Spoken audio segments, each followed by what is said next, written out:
right, the second presenter is Alisa Hislop from Fuller Theological Seminary, and her paper is titled Unsettling Truths in Exodus 20, 22 to 26, an appeal for more trauma-informed approaches to racial reconciliation in Christianity. Thank you.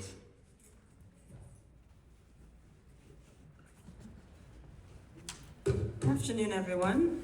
Good afternoon. Whose idea was it for him to go first? All right, so my paper argues for the integration of a trauma lens into American Christianity's engagement with racism on the grounds that it is both utilitarian and demonstrated by God in the Bible. As usual, just some housekeeping. Christianity is not a monolith, I'm well aware. I am a born and raised Seventh-day Adventist, but in this paper, when I'm speaking of Christianity, I'm mostly referring to a westernized sort of folk Christianity shaped by colonialism and anti-Black racism, as mostly is referenced in literature on race in the United States of America. In 2019, I read Unsettling Truths, and I ran into Dr. Sun-Chan Ra's and Mark Charles's claim that white America had traumatized themselves and their future generations by participating in and perpetuating racism. For them, if the complex post-traumatic stress disorder of the continually minoritized persons can be passed on from generation to generation, as Maria Yellow Horse Braveheart alleges in her historical trauma theory, then white Americans may be dealing with something similar, a collective, complex, and intergenerational version of perpetration-induced trauma syndrome.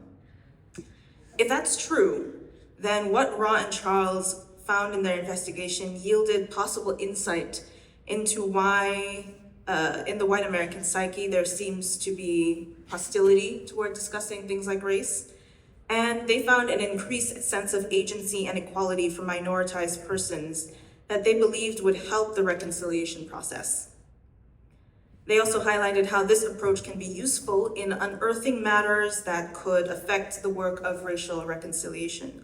So what I've done in this paper is I've given you a sampling, and I stress a sampling, of 3 areas where, for me in particular, the trauma lens illuminated matters of racism here in the United States. The first of which is the nonlinear progress of the matter. Christianity in general is attributed to a linear perspective of time. As a matter of fact, there are some who say that the Christian view of history, which runs from creation to the end of days via a single divine plan, is incompatible with a cyclical time perspective, which is to say, a perspective that embraces that time and events do recur in patterns.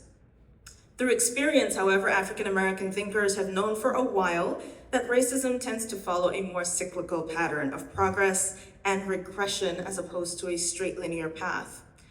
Where we see that, for example, a quarter of the open-ended responses that white Christians gave when they were asked to give an emotional response to the word reparations, of the 16 that responded, 4 of them incorporated linear rhetoric. They talked about how racism is in the past, it's of the past, history cannot be changed, which is kind of counter to what Black people will share in the United States when they speak of reconstructions, which are these periods where Black people in the United States get to make some progress and then bounce into a regression that is so expected that it has its own name, whitelash. Seeing racism's cyclical nature is imperative because if good faith Christians engage in racial restorative efforts solely on the premise that the past must be behind us, then the cyclical boomerang of racial trauma is going to continue to ricochet back and forth between progression and regression endlessly. This, of course, will further traumatize new people and produce new trauma patterns and continue to swallow up our generations. I also want to talk about how reframing racism as a mass trauma also gives insight into the status of the bystander. Like many people with immigrant backgrounds, I often felt like a bystander when it came to racism in the United States. I phenotypically present one way, but people use my background as a Caribbean Black person sometimes to denigrate that of African Americans. And in that moment, I am neither the perpetrator nor the intended victim, and I have the opportunity to either condone, intervene, or do nothing. In retrospect, though, my Christianity mostly conditioned me to think of racism as a moral issue, which it is, but I prioritized not being the sinful perpetrator, and my humanity greatly desired not to be the victim either. And so I had trouble processing what was going on. Now, yes, Christian ethical guidelines do, like the Golden Rule, demand that bystanders participate in harm mitigation, but an understanding of trauma furthers the perspective. Because racism is trauma means that racial healing attempts must take into consideration impact and not just culpability. Because between intergenerational trauma, vicarious trauma, the stress of the bystander and the witness, trauma leaves an impact way beyond the right and wrong, the perpetrator and victim, and even the traditional and limited narrative of Black versus white. For Christians living in America and dealing with race, this means at least a few things. No longer can the sentence, "No one alive was a slave and no one alive had slaves," shut down the conversation about how we heal from racism. Christianity also cannot buy into the delusion that we can escape by carefully avoiding becoming the victim and stepping out of the role of perpetrator. If Christianity is going to consider itself a body, then the impact of racism on one people group isn't solely the problem of one people group. The whole body suffers. The whole body has to compensate. And if we want to heal, the whole body must invest in healing the wounded parts. Finally, I want to look at how it shifted how I see Black anger, because you cannot have this conversation without talking about the pervasiveness of Black anger. You will find it in pretty much every publication. Unfortunately, Christians often regard anger as a negative emotion to be avoided, and the legitimacy of anger in the victims of social injustice becomes clouded, and Western societies tend to idealize rational logic over emotion. Furthermore, Christians often wield verses reminding people, especially those they would rather keep silent, that the wrath of man does not produce the righteousness of God, and that God commands forgiveness and to love thy neighbor. Integrating trauma, however, we can see that Black anger and the expression thereof can actually be helpful and a hopeful sign that progress is actually taking place. So in 2025, there was research done by a group, Tharp and Al, it's a bunch of names. They published an article on how social power influences emotional regulation, specifically anger and sadness. And what they found is across 3 different studies, when participants imagined themselves in an asymmetrical power dynamic as opposed to one of equal power, they reported using more suppression, less acceptance, and more reappraisal when it came to their anger and their sadness. And so these studies show that, the study also showed that this effect was at least partially mediated by their sense that these emotions would not be appropriate in asymmetrical power dynamics. So it'd be interesting, I would like to say, to see what would happen if they threw race into this conversation, but assuming that anger is more likely to be suppressed or reanalyzed in asymmetrical power dynamics, then perhaps the expression of anger and even its increase is a sign that those who are angry are feeling less unequal than prior. In addition, these studies indicate that because this is that suppression or reappraisal of anger is because of concerns for propriety, then again, the increase of the expression is really revealing the truth of the matter. And as such, we can interpret it as a way as providing a more accurate measure of reality and allowing us to heal in a more authentic and accurate manner. Now, since some people might be not here, of course, concerned about trauma lingo when it comes to Christianity, I wanted to show that in the Bible we can see God operating from a trauma-informed place with a collectively traumatized group. And so we turn to Exodus 20, where the children of Israel are some 3 months removed from their very triumphant exodus. They are at the Mount of God. The Lord has just delivered the 10 promises, and they are struck with fear. They are trembling and standing afar off.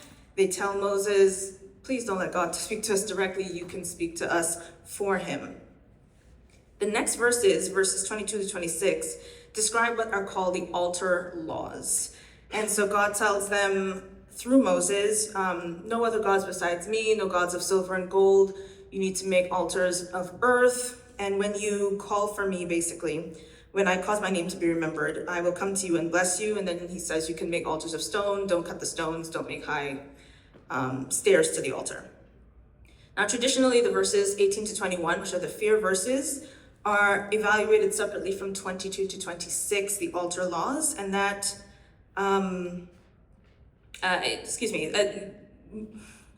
lost my place. And then 22 to 26 is interpreted as the beginning of something new, the Book of the Covenant. However, I'm looking at these as 22 to 26, serving as a response to the fear shown in 18 to 21. I argue that the fact that the author placed them in sequential order hints that either the altar laws of 22 to 26 actually follow the fear response, or if they weren't sequential, then the author chose to put them in sequence, regardless of chronology. So there is sufficient narrative continuity to assess them together. There are also two other reasons for this choice. The two pieces of scripture feature two thematic links that also speak directly to trauma-informed care: relationship and empowerment. See, in verses 18 to 21, the divine agenda for the relationship faces a challenge. The Israelites, or God's bride, are cowering after God has recited his vows. The altar laws then list appropriate ways to construct an altar. And yes, this is a rule for acceptably approaching God, but coupled with the relational sort of rupture that occurred prior, it could be seen as something else. Tege, a gentleman who conducted some exegesis on this passage, 22 to 26, that is, he shares that these are instructions that revolve around the means of securing God's presence and bringing God near to bless his worshipers. Considering the bride has just rejected direct contact with God, the altar laws can be seen as God giving his terrified bride a step-by-step tutorial on the best way to call for the divine presence, even amidst her fear-fueled withdrawal of verses. Verses 18 to 21. This mirrors present-day convictions on trauma. See, in response to Israelite requests for some distance, God does not rebuke. Instead, God respects the request and keeps the door open for connection. You see, trauma impels people to withdraw from close relationships, but recovery can take place only within the context of relationships and not in isolation. In this light, God models what Judith Herman prescribes. He shows some tolerance for the survivor's fluctuating need for closeness and distance, and some respect for her attempts to reestablish autonomy and self-control. Finally, I'm linking these two passages because of the lens of empowerment. Psychological trauma is an affliction of the powerless. And between hundreds of years of slavery and 2 attempted infanticides, the Israelite company has no doubt experienced its share of trauma and powerlessness. It's reasonable to speculate that this display of divine power at Sinai, which struck them with terror, was a typical trauma response. In the altar laws, God again meets this traumatic moment by fulfilling what Herman calls the first principle for trauma recovery: empowerment of the survivor. As I've presented, in letting Israel have the space they requested, God allows Israel some control and therefore power in regulating the bride and groom relationship. There's more to that section, but I'm going to jump down here for time and look at the elements of trauma-informed care in the collective and specifically. Because Maria Yellowhorse Braveheart advocates specifically that when caring for the collectively traumatized, people need to bring in an integration of the culture and history of the traumatized people. And so what I saw was when Davidson points out in his commentary that the altars built by the patriarchs, Abraham, Isaac, and Jacob, were likely altars of earth and natural stone, was that God seems to effectively be reaching into their history and reinstating a ritual. One wonders then if that is not the reason that God did it, to reestablish this specific worship practice and reestablish their connection to their pre-slavery heritage and ground them as they rebuild their identity and lives post-Egypt. Some may allege that reading trauma into the Bible through a 21st century lens is a risky proposition, but there's evidence that while Christianity has sometimes contributed to traumatic environments, the Bible also includes some principles that speak into dealing with trauma even in the present day. The reading of Exodus 20 and God's trauma-informed way of handling the situation sets the bar high for his followers. God, who is not the perpetrator of Israel's long-term trauma, attends to the people in a trauma-informed way, how much more is the obligation of Christians and corporate Christianity to face the trauma it has caused as perpetrator of historical trauma and enact trauma-informed practices in its attempts to work toward racial reconciliation.